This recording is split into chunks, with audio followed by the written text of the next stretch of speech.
साध संगत जी प्यार से कहना, धन निरंकार जी। आशा करती हूँ सतगुरु माता जी की मेहर से आप सभी बहुत अच्छे होंगे।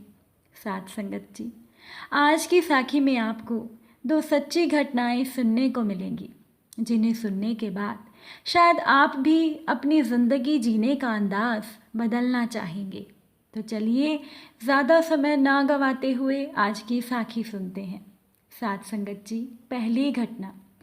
दक्षिणी अफ्रीका के राष्ट्रपति बनने के बाद नेल्सन मंडेला एक बार अपने सुरक्षा कर्मियों के साथ एक होटल में खाना खाने के लिए गए।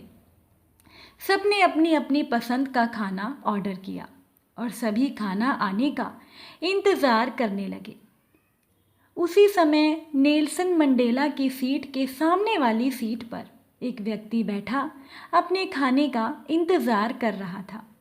मंडेला ने अपने सुरक्षाकर्मी से कहा कि उस व्यक्ति को भी अपने टेबल पर बुला लो। साध संगत जी, ऐसा ही हुआ। खाना आने के बाद सभी खाने लगे। वो व्यक्ति भी अपना खाना खाने लगा, पर उसके खाना खाते समय हाथ कांप रहे थे। खाना खत्म करके वो व्यक्ति सर झुकाकर होटल से बाहर निकल गया। साध संगत जी, उस व्यक्ति के जाने के बाद नेल्सन मंडेला के सुरक्षा अधिकारी ने नेल्सन मंडेला से कहा कि वो व्यक्ति शायद बहुत बीमार था, क्योंकि खाना खाते समय उसके हाथ लगातार कांप रहे थे और वो खुद भी कांप रहा था। तब नेल्सन मंडेला ने कहा कि नहीं, ऐसा नहीं है। वो उस जेल का जेलर था जिसमें मुझे कैद रखा गया था। जब कभी मुझे यातनाएं दी जाती थी और मैं कराहते हुए पानी मांगता था, तो ये जेलर मुझे पानी नहीं देता था। मुझे तरह तरह की यातनाएं दी जाती थी। मंडेला ने कहा कि अब मैं राष्ट्रपति बन गया हूँ, तो उस व्यक्ति ने समझा कि मैं भी उसके साथ शायद वैसा ही व्यवहार करूँगा, पर मेरा चरित्र ऐसा नहीं है। मुझे लगता है कि बदले की भावना से काम करना विनाश की ओर लेकर जाता है, वही धैर्य और सहिष्णुता की मानसिकता हमें विकास की ओर लेकर जाती है। साध संगत जी, अब दूसरी घटना। मुंबई से बेंगलोर जा रही ट्रेन में सफ़र के दौरान टीसी ने सीट के नीचे छिपी लगभग 13-14 साल की एक लड़की से कहा कि टिकट कहाँ है। साध संगत जी, कांपती हुई वो 13-14 साल की लड़की ने टीसी से कहा कि मेरे पास टिकट नहीं है साहब। तो टीसी ने उसे कहा कि ठीक है, गाड़ी से नीचे उतरो। कि तभी पीछे से एक सह यात्री की आवाज़ आई कि इसका टिकट मैं दे रही हूँ। वो आवाज़ उषा भट्टाचार्य की थी, जो पेशे से प्रोफेसर थी।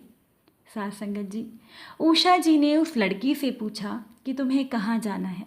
लड़की ने कहा कि मुझे नहीं पता मैम। उषा जी ने उस लड़की से कहा कि तुम मेरे साथ चलो बेंगलोर तक। उषा जी ने उस लड़की से पूछा कि तुम्हारा नाम क्या है। उस लड़की ने कहा, जी चित्रा। बेंगलोर पहुंचकर उषा जी ने चित्रा को अपनी जान पहचान की एक स्वयंसेवी संस्था को सौंप दिया और चित्रा का एडमिशन एक अच्छे स्कूल में भी करवा दिया। जल्द ही उषा भट्टाचार्य जी का ट्रांसफ़र दिल्ली हो गया, जिसके कारण उनका चित्रा से संपर्क टूट गया। कभी कभार केवल फ़ोन पर बात हो जाया करती थी। साध संगत जी, करीब 20 साल के बाद उषा जी को एक लेक्चर के लिए सैन फ्रांसिस्को अमेरिका में बुलाया गया। लेक्चर के बाद जब वो होटल का बिल देने रिसेप्शन पर गई तो पता चला पीछे खड़े खूबसूरत दंपत्ति ने उषा जी का बिल चुका दिया था। उषा जी ने उनसे कहा कि आपने मेरा बिल क्यों भरा।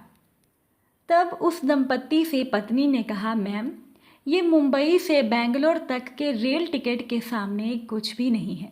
उषा जी ने पहचान लिया कि वो चित्रा थी।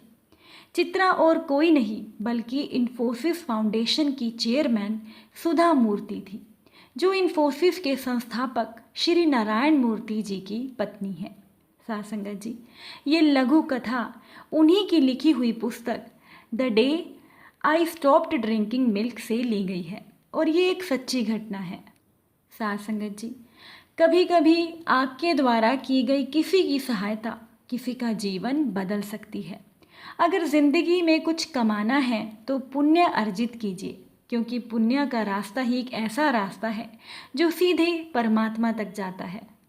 साथ संगत जी, इंसान का एक बहुत बड़ा गुण होता है इंसानियत, लेकिन ये इंसानियत हर किसी के अंदर नहीं होती। एक लड़की थी जिसका नाम था आराध्या। आराध्या दिल्ली में नौकरी करती थी। साथ संगत जी, रोज की तरह आराध्या भी दिल्ली की बसों में ऑफिस आने जाने के लिए सफ़र करती थी और बस का किराया 5, 10 या 15 रुपये होता था। मतलब छोटी दूरी तक 5 रुपये और अधिकतम दूरी का किराया 15 रुपये होता था। एक दिन की बात है, एक 20-22 साल का लड़का जो कि शायद पढ़ाई के साथ कहीं पार्ट टाइम नौकरी भी करता था और वो भी आराध्या के साथ ही बसों में जाता था। एक दिन की बात है, वो लड़का बहुत परेशान था।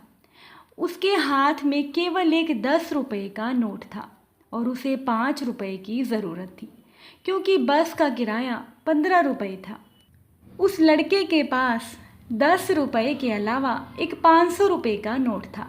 साथ संगत जी, बस कंडक्टर के द्वारा 5 रुपये के बदले 500 का छुट्टा देने से इनकार करने के बाद उस लड़के ने बस के भीतर नज़र दौड़ाकर आसपास के सीट पर बैठे सहयात्रियों से 5 रुपये की मदद मांगी, या उसने कहा कि अगर किसी के पास 500 रुपये के छुट्टे हैं तो वो उसे दे दे।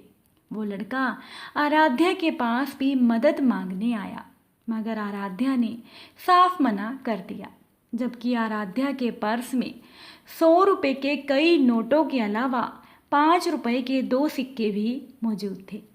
साथ संगत जी, 5 रुपये के अलावा अगर वो चाहती तो 500 रुपये के छुट्टे भी दे सकती थी, मगर उसने उस लड़के की गुहार अनसुनी कर दी और आराध्या अपनी सीट पर बैठी अपने मोबाइल की स्क्रीन पर नज़रें गड़ाई रही। किसी न किसी ने तो उस लड़के की मदद कर ही दी। साथ संगत जी, एक दिन की बात है, जब आराध्या अपने घर से ऑफिस को निकली तो मौसम एकदम साफ था। बस के आधे सफ़र के बाद जो बरसात शुरू हुई वो बस उस स्टैंड तक नहीं रुकी जहां वो उस लड़के के साथ उतरती थी।